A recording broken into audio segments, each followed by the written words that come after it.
on the planet that get busy just for fun. Many of us seek out advice on how to make a good thing even better. The ultimate sex ed class would have really hot instructors. They should teach different positions, how to last longer. Teach men that women should come first, literally. You should know how to make yourself orgasm before you let a guy anywhere near that place.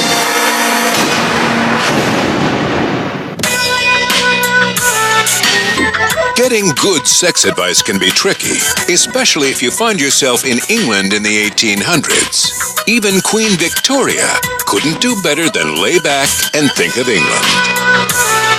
But one guy, Sir Richard Francis Burton, went on a quest to find out more about sex. What he discovered is still a best-selling book today.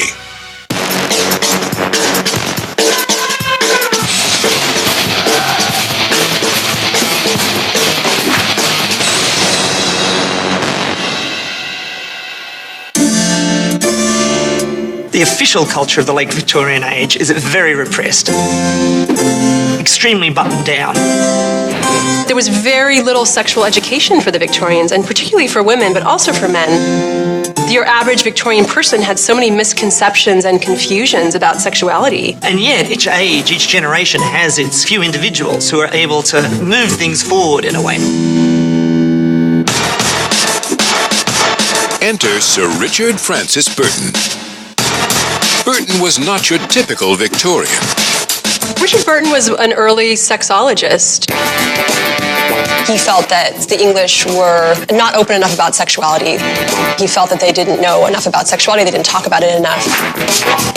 He wants to try and open up the English, from this official repression that they have. He also hangs out with the coterie of like-minded English guys, really, who are, from the upper classes, who feel the whole sexual repression of the Victorian age is insane. So they create a club called the Cannibal Club. The Cannibal Club was a radical, free-thinking dining club. They gather together and they read, erotic texts, and they go off to the brothels and then bring women to the gatherings, basically setting up these theatrical orgies.